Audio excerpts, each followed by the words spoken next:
Good morning all of you. मैं पंकज मौर्य, आप सबका स्वागत है हमारे यूट्यूब चैनल में। आज हम लोग देखेंगे जॉन कीट्स का सेशन थर्ड।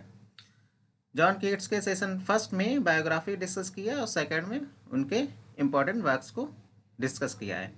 आज डिस्कस करेंगे इम्पोर्टेंट एमसीक्यूज को। आज का सेशन देखने से पहले उनकी पहले बायोग्राफी का सेशन देखिए, उनके वर्क का सेशन देखिए, उसके बाद में आज के इम्पोर्टेंट एमसीक्यूज को सॉल्व करिएगा। चलिए शुरू करते हैं आज का session. Let's start.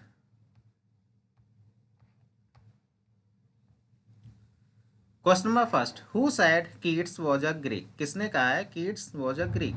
Tennyson, P B Shelley, William Hazlitt या none of A, B and C?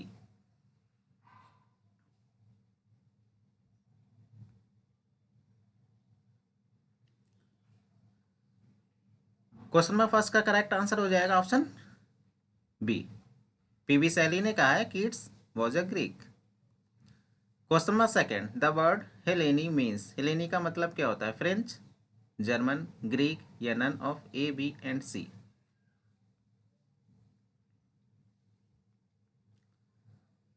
Question number second का करेक्ट आंसर बन जाएगा option C, Greek. Question number third, ode on a Grecian urn was written in 1818, 1821, 1820 या 1819? Ode on a Grecian urn किस year लिखी गई थी?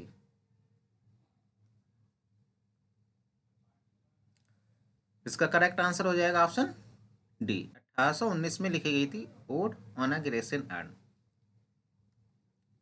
Odd on a Grecian earn poem है John Keats की, 1819 में लिखी गई थी और फर्स्ट पब्लिश्ड भी 1819 हुई थी। 1819 में ही पब्लिश हुई थी anonymously in annals of the fine arts for 1819 में। Question number four, how many stanza are there in ode to a Nightingale?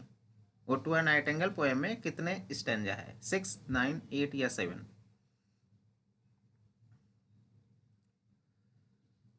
Question number four का करेक्ट आंसर बन जाएगा ऑप्शन डी, 7 लाइन स्टैंजा है ode to a nightingale poem में।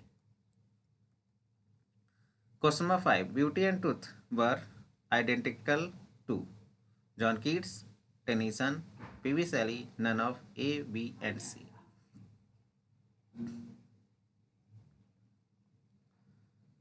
Question number five का correct answer बन जाएगा option A, John Keats. Question number six, a thing of beauty is a joy for ever is the opening line of Keats? Keats की किस poem की opening line a thing of beauty is a joy for ever से होती है? Lamia poem की, Endymion, Hyperion या none of A, B and C?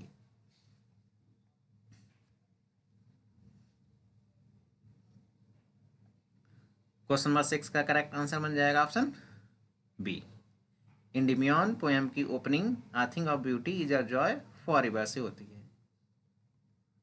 Question number seven, Keats loved beauty like the Italian, Greek, English या none of A, B and सी?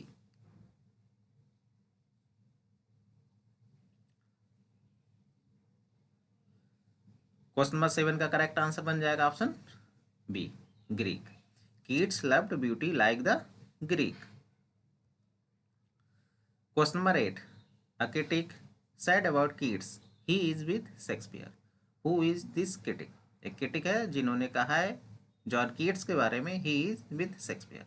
किसने कहा है? Hazlitt ने, कॉलरिज ने, रस्किन, मैथ्यू अर्नोल्ड ने?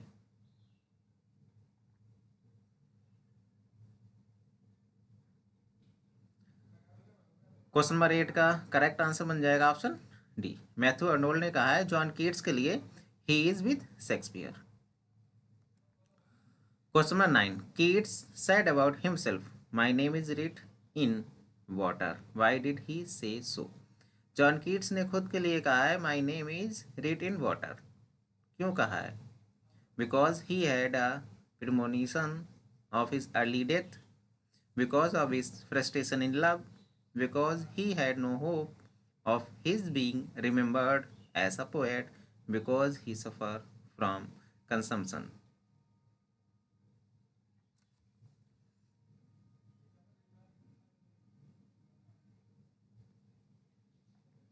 इसका करेक्ट आंसर हो जाएगा option C, because he had no hope of his being remembered as a poet.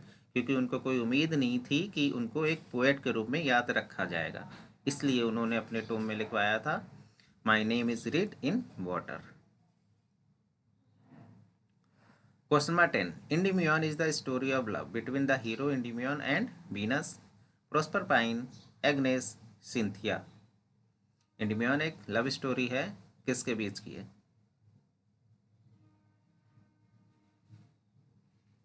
इसका करेक्ट आंसर बन जाएगा option D, Cynthia. Endymion is the story of love between the hero Endymion and Cynthia. Question number 11, which poem of Keats is model on Milton's Paradise Lost in style and structure? Style and structure में John Keats की कौन सी poem है जो model है Milton's की paradise lost का?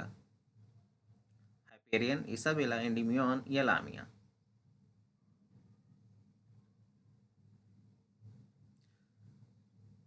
Question number 11 का करेक्ट आंसर बन जाएगा option A, Hyperion. Hyperion a fragment is an abandoned epic poem.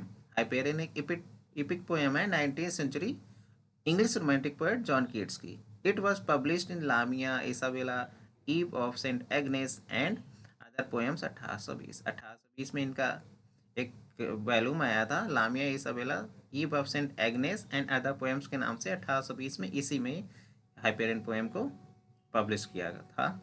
It is based on था टाइटेनोमैकिया, और ये बेस है टाइटेनोमैकिया पर। Question number 12, who is the writer of a famous pastoral elegy on the death of Keats? John Keats की death पर एक pastoral elegy लिखी गई थी, आपको बताना है कि किसने लिखी है। वर्ड्सवर्थ ने, बायरन ने, वॉल्टर स्कॉट या पीवी शैली? क्वेश्चन नंबर 12 का करेक्ट आंसर बन जाएगा ऑप्शन डी, पीवी शैली ने लिखी है पेस्टोरल एलेजी अडोनिस नाम से। अडोनिस एक पेस्टोरल एलेजी है, पीवी शैली ने लिखी है जॉन कीट्स के लिए 1821 में, और इस पोएम में 495 लाइन्स है और 55 स्टेंजा, जो स्टेंजा स्पेंसेरियन स्टेंजा है। Question number 13, who says Keats is one of the inheritors of unfulfilled renown? कौन कहता है जॉन कीट्स के बारे में one of the inheritors of unfulfilled renown? Byron, P V Shelley, Walter Scott, none of these?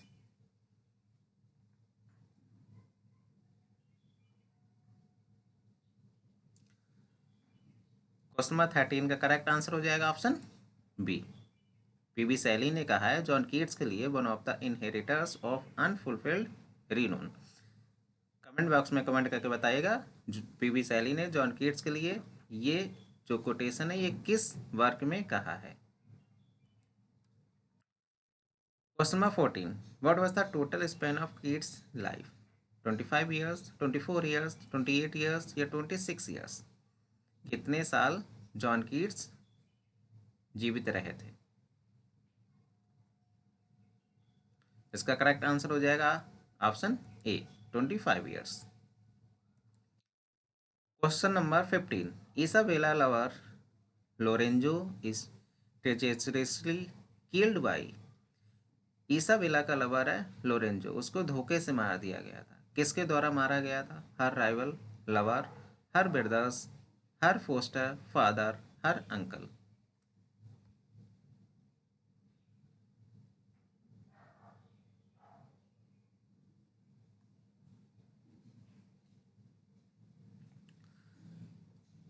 Question number 15 का correct answer बन जाएगा option B, her brothers. Isabella के भाइयों के द्वारा उसके लवर की हत्या कर दी गई थी। Question number 16, which work of Keats is based on Drayton the man in the moon and Fletcher the faithful shepherdess? John Keats की कौन सी पोएम है या कौन सा वर्क है जो बेस है डेटन की the man in the moon और फ्लेचर की द फेथफुल शेफर्ड्स पर? Isabella, Eve of Saint Agnes, Hyperion या इंडिमियन?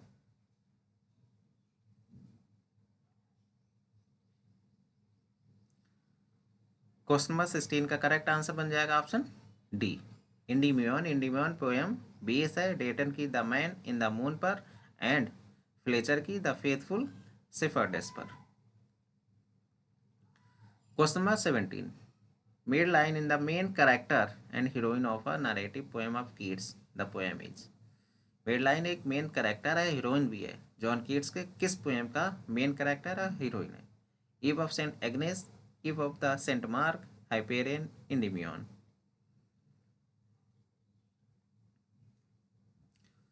क्वेश्चन नंबर 17 का करेक्ट आंसर बन जाएगा option A.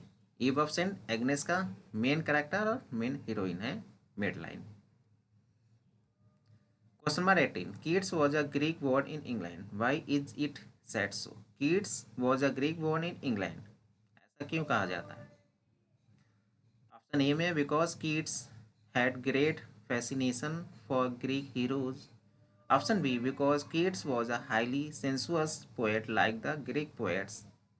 Option C because Keats borrow most of his ideas themes from Greek mythology, या option D because he was a great admirer of Homer.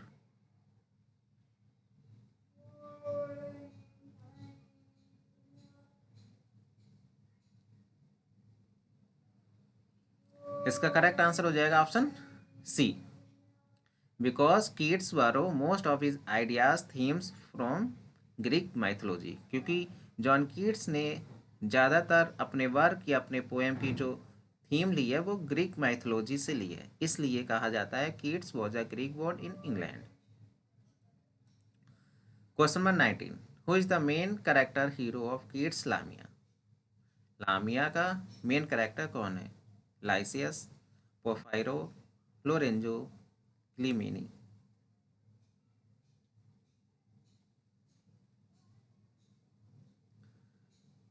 Question number 19 का correct answer हो जाएगा option A, Lycius.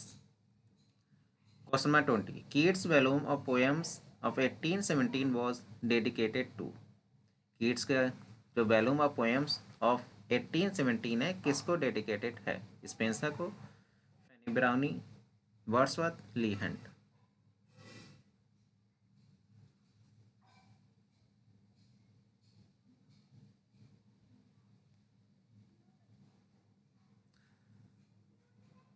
Question number 20 का correct answer हो जाएगा option D, Leigh Hunt को dedicated है Keats का volume of poems of 1817।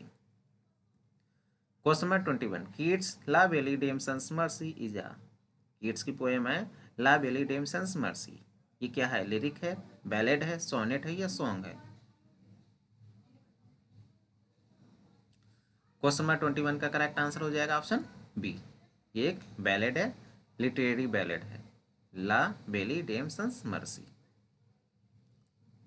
Question number 22, which one of the following poems of Keats is a story of elopement of two lovers? Eve of Saint Agnes, Hyperion, Isabella या Lamia. Keats की कौन सी poem है जिसमें दो lovers होते हैं वो भाग जाते हैं? इसका करेक्ट आंसर हो जाएगा option A, the Eve of Saint Agnes.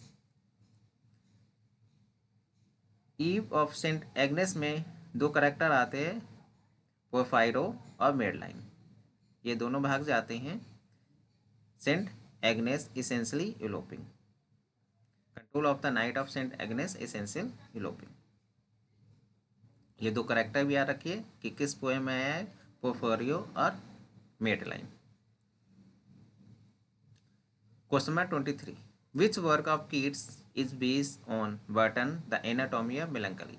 इंडिमियन, Hyperion, Isabella या लामिया।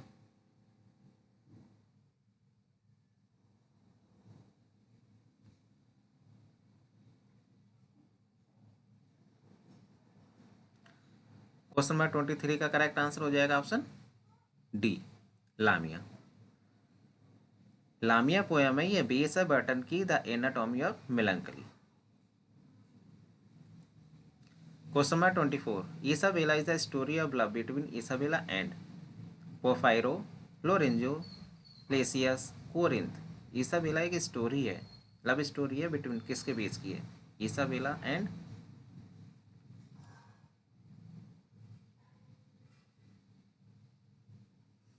इसका करेक्ट आंसर हो जाएगा option B, Lorenzo and Isabella की ये लव स्टोरी है। Question number 25, who was लामिया? लामिया क्या है? फेरी है, इंचेंट्रेस है, सरपेंट वुमेन है या न्यूफ है?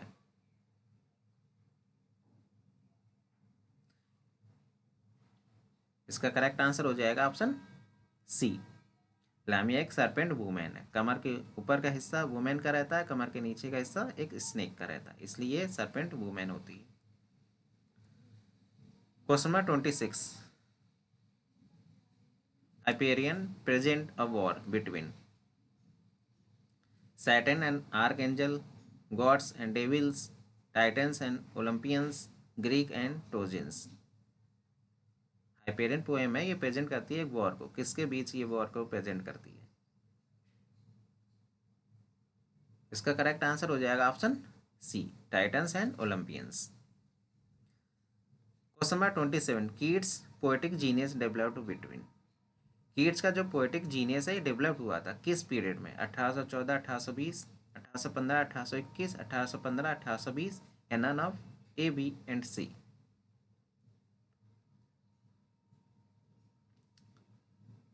क्वेश्चन नंबर 27 का करेक्ट आंसर बन जाएगा option A, 1814, 1820। Question number 28, Keats was trained as a medical student till. Keats ने ट्रेनिंग ली थी एक मेडिकल स्टूडेंट के रूप में, कब तक? 1814 तक, 1817 तक, 1816 तक या 1815 तक?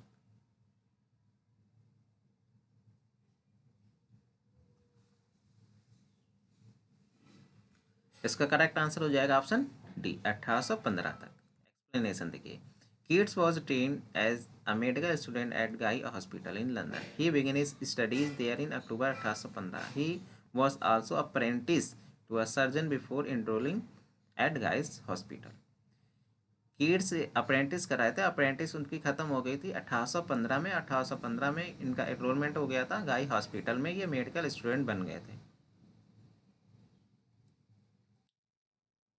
Question number 29, Shakespeare had 30 years of poetic career whereas Keats had about। Shakespeare के पास पोएटिक करियर के 30 साल थे, जबकि कीट्स के पास कितने साल थे? 5 years, 4 years, 6 years या none of A, B and C?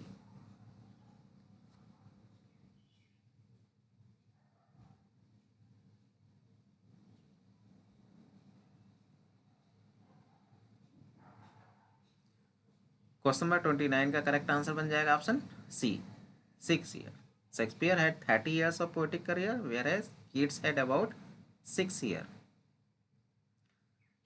Question number 30, the English romantic movement continue till the 20s of the 19th century, late 20th century, 40s of the 19th century या 30s of the 19th century? जो English movement था, English romantic movement था, वो continue था कब तक?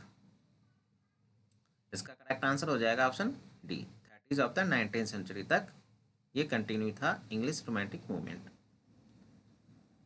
Question number 31, Leigh Hunt printed a sonnet for Keats in the Examiner in May 1819, 1817, 1818 या 1816?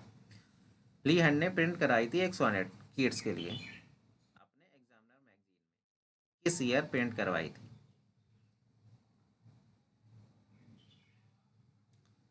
इसका करेक्ट आंसर हो जाएगा ऑप्शन डी, 1816 में। 1816 में ली हैंड ने प्रिंट कराई थी एक सोनेट और उस सोनेट का नाम था टू सॉलिट्यूड, 1816 में इन द एग्जामिनर मैगजीन में। क्वेश्चन नंबर 32, कीट्स रीच्ड रोम इन, किस ईयर रोम पहुंचे कीट्स? जनवरी 1821, दिसंबर 1820, नवंबर 1820 या none of A, B and C?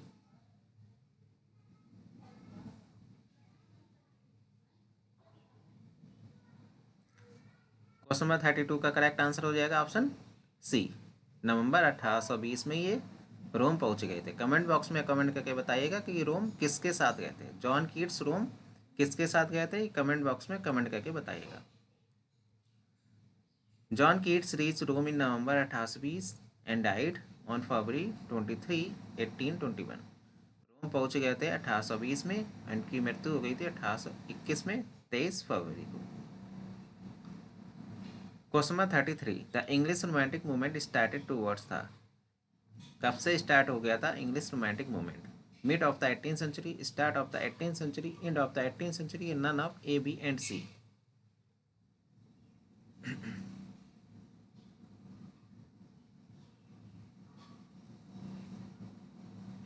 इसका करेक्ट आंसर हो जाएगा option C, end of the 18th century. William Wordsworth की एक लेकर बैलेट आया था 1798 में। उसी ईयर से माना जाता है कि रोमांटिक मूवमेंट की स्टार्टिंग हो गई थी। तो end of the 18th century English romantic movement starts. Question number 34, Hyperion by Keats show the influence of Paradise Lost, Faerie Queene, the Prelude, none of A, B and C. Hyperion जो कि जॉन Keats की poem है, show करती है influence, किसका influence को show करती है Hyperion? Paradise Lost, Faerie Queene, the Prelude.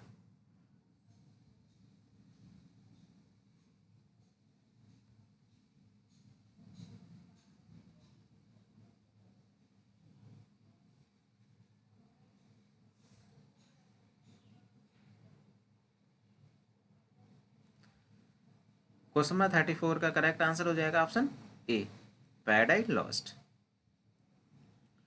Question number 35, the large number of Keats sonnets are in the Shakespearean form, Italian form, Greek form या none of A, B and C.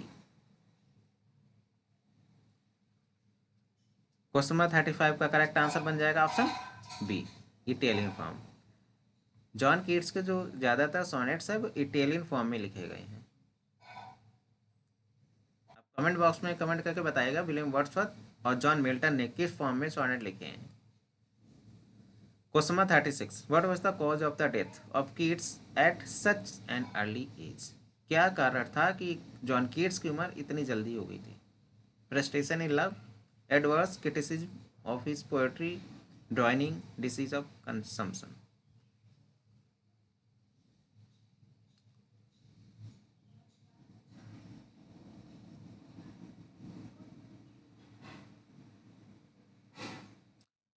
Correct answer हो जाएगा option D, disease of consumption. John Keats की poem थी Endymion. इंडिमियन को बहुत ज़्यादा criticise किया गया था जिसके कारण इनकी हेल्थ खराब हो गई थी। बाद में इनको कंजम्पशन की बीमारी हो गई थी जिसको टीबी कहते हैं, जिसके कारण इनकी मौत हो गई थी।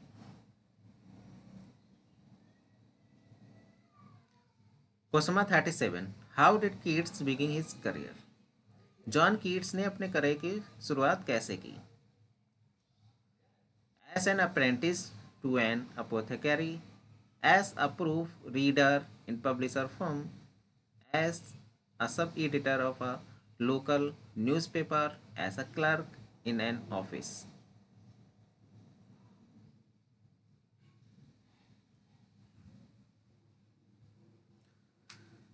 क्वेश्चन नंबर 37 का करेक्ट आंसर बन जाएगा option A, as an apprentice to an apothecary.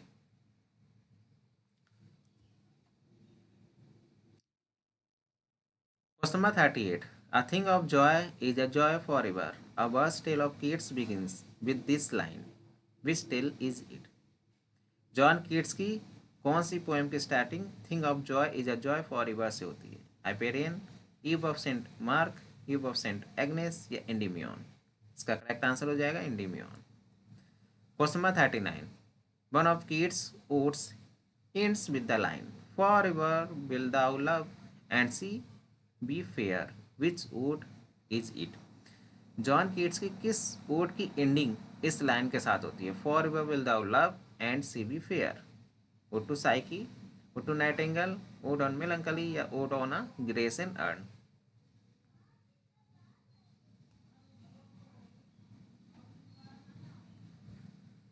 Question number 39 का करेक्ट आंसर हो जाएगा option D, ode on a grace and urn. इस ओड की एंडिंग होती है forever will thou love and see be fair से। Question number 40, what was the title of the elegy written by P.B. Shelley on the death of Keats? John Keats की death पर PV Shelley ने किस poem को लिखा था? उस poem का टाइटल क्या था? Thyrsis, Astrophel, Lycidas, Adonis?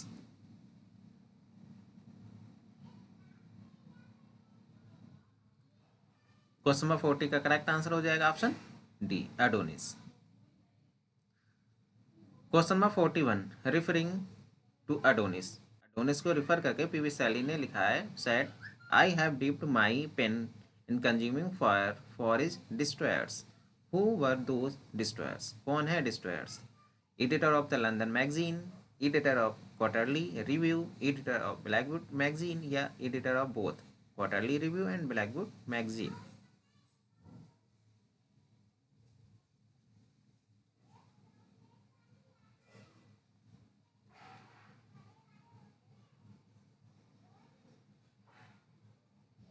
इसका करेक्ट आंसर हो जाएगा option D, the editor of both Quarterly Review and Blackwood's magazine के एडिटर को कहा है कि डिस्ट्रॉयर, यहाँ पे जो डिस्ट्रॉयर शब्द यूज हुआ है वो यूज हुआ है एडिटर के लिए, editor of Quarterly Review, editor of Blackwood's magazine के लिए। और जॉन पीवी शैली ने कहा है एडोनिस पोएम में, एडोनिस पोएम में कहा है, I have dipped my pen in consuming fire for is destroyed. Question number 42, the severe criticism of Endymion, which is believed to have hastened Keats' death, appeared in? Endymion पर बहुत ज़्यादा criticism किया गया था, जिसके कारण ऐसा माना जाता है कि जॉन कीट्स की डेथ जल्दी हो गई थी। ये कोटेशन है एक, ये अपीयर हुई थी क्वार्टरली रिव्यू में, एडिनबर्ग रिव्यू में, ब्लैकवुड्स मैगजीन में, या लंदन मैगजीन में। The severe criticism of Endymion, which is believed to have hastened Keats' death. Endymion poem को बुरी तरह क्रिटिसाइज किया गया था और ऐसा माना जाता है कि इस क्रिटिसिज्म के कारण जॉन कीट्स की डेथ जल्दी हो गई थी।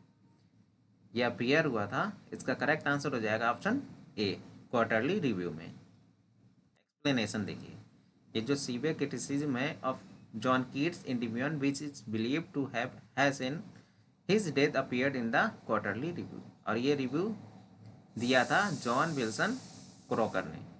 जॉन विल्सन क्रोकर ने ये रिव्यू दिया गया और इस रिव्यू को पब्लिश करवाया गया था 1818। It was a scathing critic that is thought to have contributed to Keats' decline health and eventually death from tuberculosis। और इस क्रिटिसिज्म के कारण उनकी हेल्थ खराब हो गई थी। हेल्थ खराब होने के बाद उनको टीबी हो गया था और टीबी के कारण उनकी डेथ हो गई थी। तो विल्सन, जॉन विल्सन क्रोकर, ये नाम याद रखिएगा। Question number 43, Keats was so preoccupied with beauty that he turned a blind eye to the actualities of life around him, was commented by. किसके द्वारा ये कमेंट किया गया है? Middleton, Murray, Stopford, Brooke, Sidney, Colvin, या none of A, B and C? Important question है, याद कर लीजिएगा। जॉन कीट्स के जितने भी इंपॉर्टेंट क्वेश्चन मैं करवा रहा हूँ, एक एक क्वेश्चन इंपॉर्टेंट है। जॉन कीट्स की बायोग्राफी देखिए, उनके इंपॉर्टेंट वर्क देखिए, उसके बाद में एमसीक्यू को सॉल्व करिए, तो आपके लिए ज़्यादा बेनिफिट रहेगा।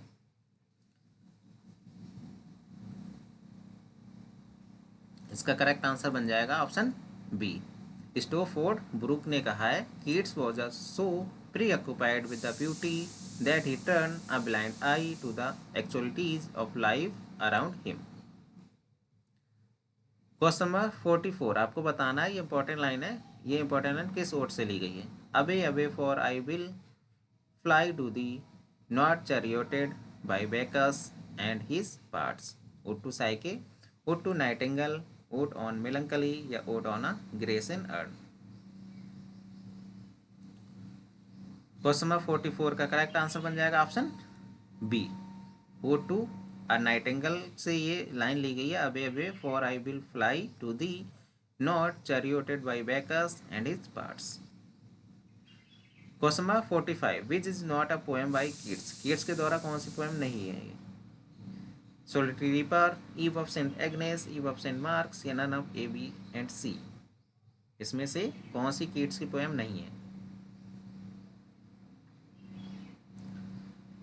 क्वेश्चन नंबर 45 का करेक्ट आंसर हो जाएगा option A, the solitary reaper. Comment box में कमेंट करके बताइएगा सोलिटरी रीपर किसकी पोएम है। Question number 46, the theme of Eve of Saint Agnes. The Eve of Saint Agnes की थीम क्या है? Politics, religion, love and adventure, none of A, B and C. Question number 46 का correct answer बन जाएगा option C, love and adventure. Question number 47, Keats personified power of nature like. Keats personified करते power of nature को किसकी तरह? Greek की तरह, Italian, English या none of A, B and C.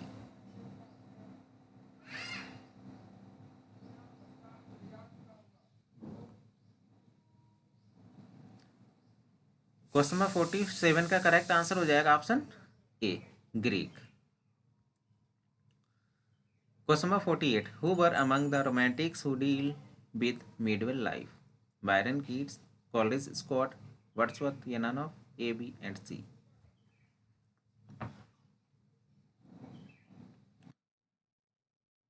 Question number 48 का करेक्ट आंसर बन जाएगा option B, Coleridge and Walter Scott. Question number 49, important line है, याद रखिएगा। आपको बताना है ये इंपॉर्टेंट लाइन किस सोर्स से ली गई है। Was it a vision or waking dream? Fled is that music, do I wake or sleep? Ode to Psyche, ode to nightingale, ode on melancholy या ode on Grecian urn?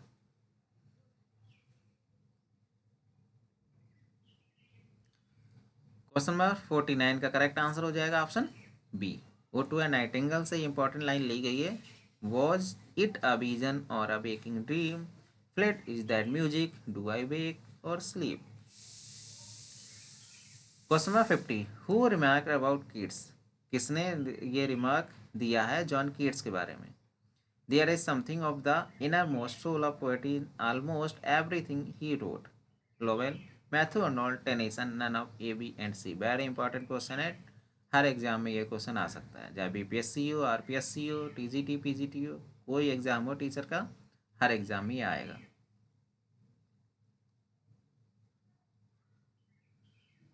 Question number 50 का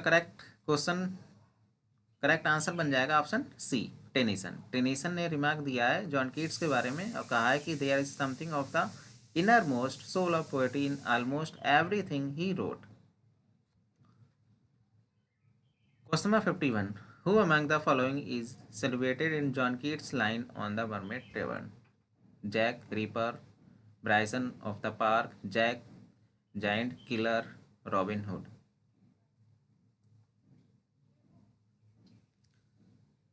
इसका correct answer बन जाएगा option D, Robin Hood. Question number 52, in a letter to his brother George in September 1819, John Keats had this to say about a fellow romantic poet. He described what he see. I describe what I imagine. Mine is the hardest task. The poet under reference is. John Keats ने एक letter लिखा था अपने भाई George को 1819 में। John Keats ने उसमें अपने रोमांटिक पोएट के बारे में ये कहा है कि he describe what he see, I describe what I imagine, mine is the hardest task. कि वह डिस्क्राइब करते हैं जो वो देखते हैं, मैं जो इमेजिन करता हूँ, मैं जो कल्पना करता हूँ उसको डिस्क्राइब करता हूँ, और मेरा ये सबसे कठिन टास्क है। किसने कहा है, किस पोएट के लिए? वर्ड्सवर्थ, कॉलरिज, बायरन और साउदे?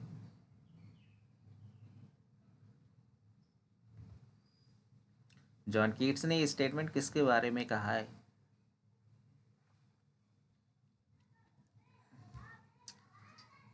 इसका करेक्ट आंसर हो जाएगा ऑप्शन सी, बायरन के बारे में कहा है जॉन कीट्स ने।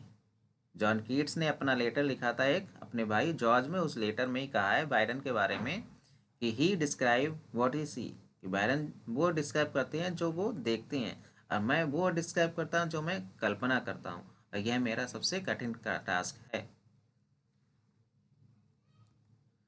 क्वेश्चन नंबर 53, फिलअप का क्वेश्चन है, यहाँ आपको फिल करना है, कौन सा वर्ड यहाँ पे फिल होगा, इंपॉर्टेंट लाइन है। The very word is like a bell to toll me back from thee to my sole self. Word आएगा इमोर्टल, फॉरलॉर्न या fancy?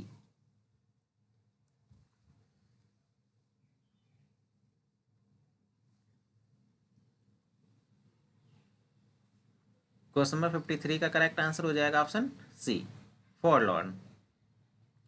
फॉरलॉर्न the very word is like a bell to toll me back from thee no my sole self. Ode to nightingale की line है। Question number 54, who define poetry as the best words in the best order. किसने define किया poetry को the best words in the best order, Wordsworth, Coleridge, Keats या Shelley. Question number 54 का correct answer हो जाएगा option B. Coleridge ने S T. Coleridge ने define किया पोएट्री को the best words in the best order. Question number 55, in the fall of Hyperion Keats muse figure is.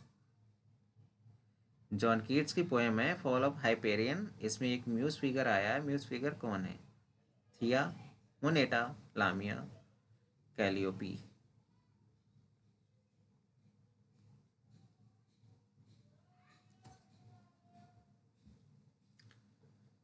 Question number 55 का correct answer बन जाएगा option B, Moneta.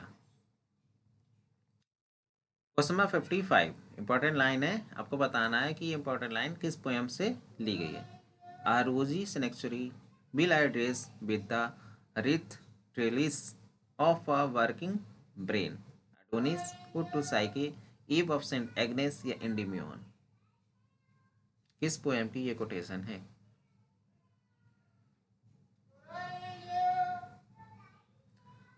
Question number 55 का correct answer हो जाएगा option B, ode to Psyche.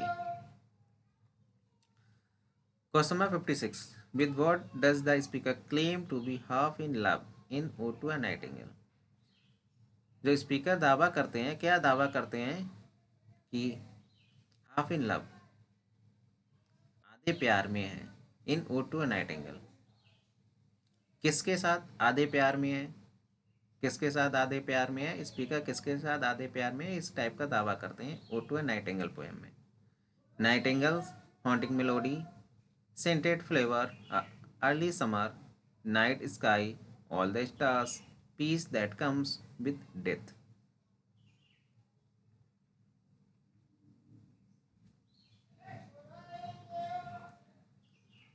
Question number 56 का correct answer हो जाएगा option D, the peace that comes with death.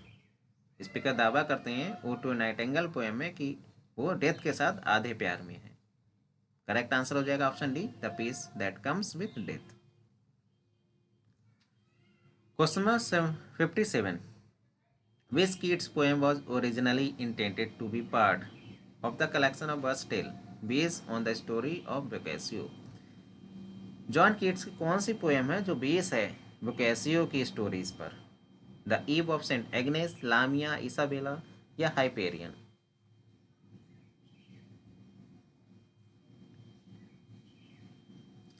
Question number 57 का करेक्ट आंसर हो जाएगा ऑप्शन सी, इसाबेला। जो इसाबेला पोएम है ये बोकासियो की डेकामेरॉन पर बेस है। Question number 58, in the fall of Hyperion a dream, Keats see a ladder leading upwards and is addressed by a prophetess in the folio being words. None can usurp this height, but those to whom the mysteries of the world are misery and will not let them rest. Who is the prophetess? आपको prophetess का नाम बताना है, कौन है prophetess?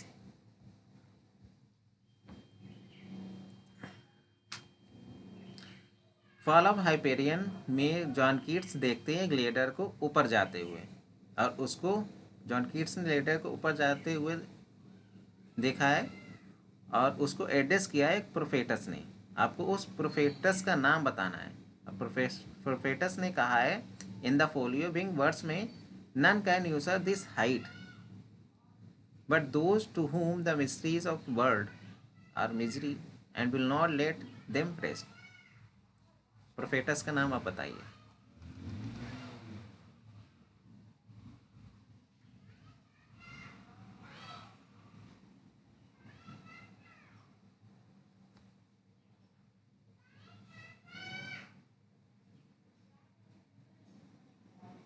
इसका correct answer हो जाएगा option B, Moneta. Moneta prophets ने एड्रेस किया है कीट्स ने जो देखा था एक लेटर को ऊपर जाते हुए। उन्होंने कहा है कि none can usurp this height, कोई भी इस हाइट को छीन नहीं सकता है, but those to whom the mysteries of the world are mystery. और संसार के जो दुख है, जिनके लिए दुनिया के दुख दुख है, will not let them rest, वो कभी आराम नहीं कर पाएंगे। Can you user this height, तुम्हारी इस हाइट को कोई नहीं छीन सकता है। दुनिया के दुख, जिनके लिए दुनिया के दुख दुख है, वो कभी रेस्ट नहीं कर पाएंगे। तो ये प्रोफेटस मोनेटा ने कहा है। Question number 59, in Adonis writes that beings fled wind like Apollo, the Pythian of the age. John Keats sent forth a single arrow, referring to Keats' death. Shelley, Browning, Coleridge या Tennyson.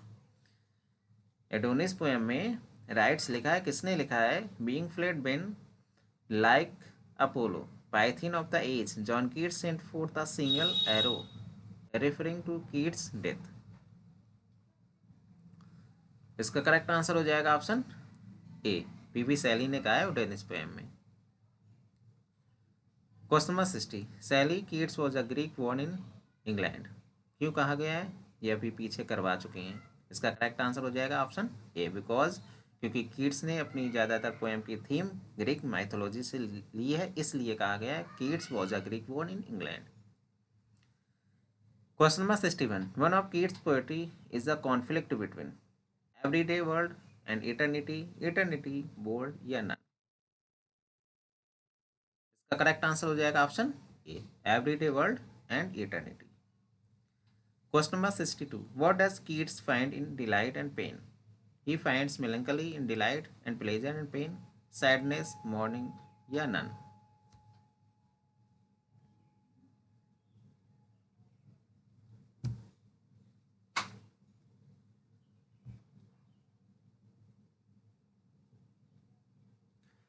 Question number 62 का correct answer हो जाएगा option A, he finds melancholy in delight and pleasure and pain. Question number 63. What is the recurrent feature in Keats' poetry? Synesthesia, moral, distraction या none.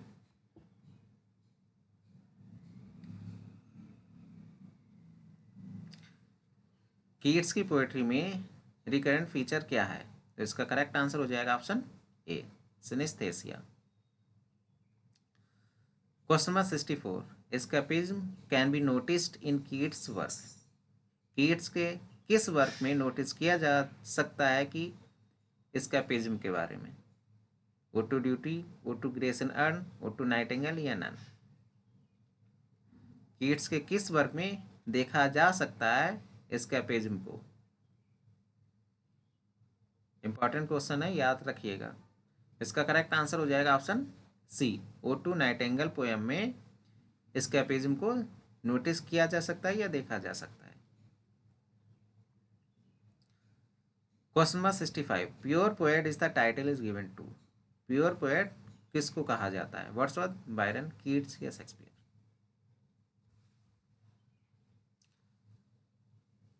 Question number 65 का correct answer हो जाएगा option C, John Keats. John Keats को pure poet कहा जाता है।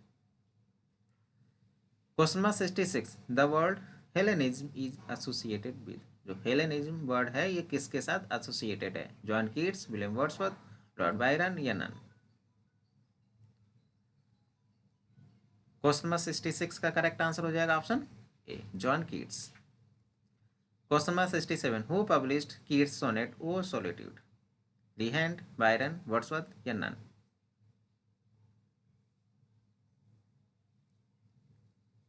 Question number 67 का correct answer हो जाएगा ऑप्शन ए, लीहैंड ने पब्लिश करवाई थी जॉन कीट्स की सोनेट है ओ सॉलिट्यूड 1816 में एग्जामिनर मैगजीन में। Question number 68. How many sonnet did John Keats write? कितनी सोनेट जॉन कीट्स ने लिखी है? 55, 64, 85 या 66। क्वेश्चन नंबर 68 का करेक्ट आंसर हो जाएगा ऑप्शन बी, 64 सोनेट्स है जॉन कीट्स ने लिखी है। तो 64 सोनेट्स याद रखिएगा जॉन कीट्स ने लिखी है। Question number 69. O for a life of sensation rather than the thought, who said this? किसने कहा है for a life of sensation rather than the thought? Keats, Byron, Wordsworth या नन।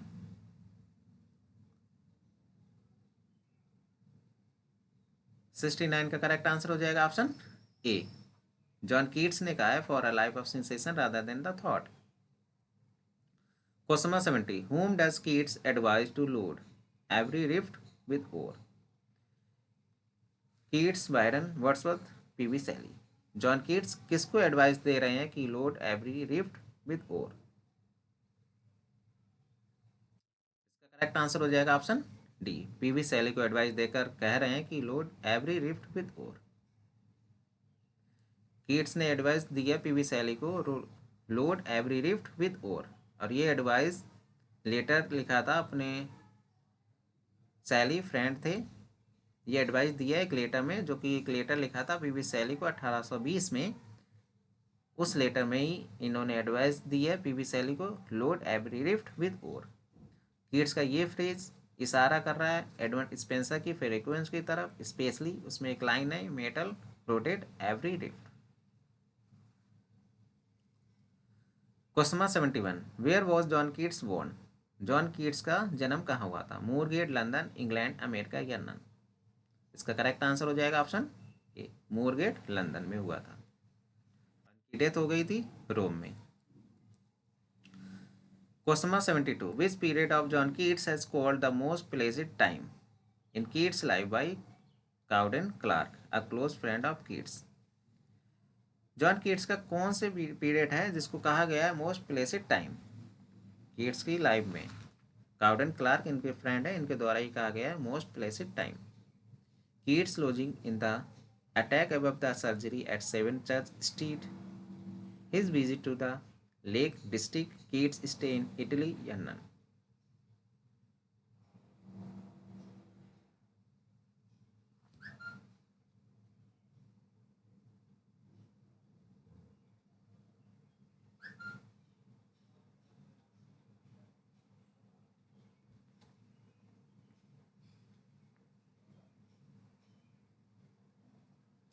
क्वेश्चन नंबर 72 का correct answer हो जाएगा option A, Keats lodging in the stack above the surgery eight 7 church street. John Keats ने apprentice की थी, apprentice उनकी 1815 में complete हो गई थी। उसके बाद में गाय हॉस्पिटल में एज अ मेडिकल स्टूडेंट के रूप में प्रवेश लिया। तो उस पीरियड को कहा जाता है मोस्ट प्लेसेंट टाइम। ये कहा है इनके एक फ्रेंड थे Cowden Clarke. Question number 73, in which school did John Keats study? John Clarke school, King's grammar school, Harrow या एटन? जॉन कीट्स ने स्टडी अपने किस स्कूल में की है? इसका करेक्ट आंसर हो जाएगा option A, John Clarke school में। आज के लिए बस इतना ही। क्वेश्चन अगर पसंद आ रहा हो चैनल को लाइक शेयर एंड सब्सक्राइब करना ना भूलिएगा। Thank you so much.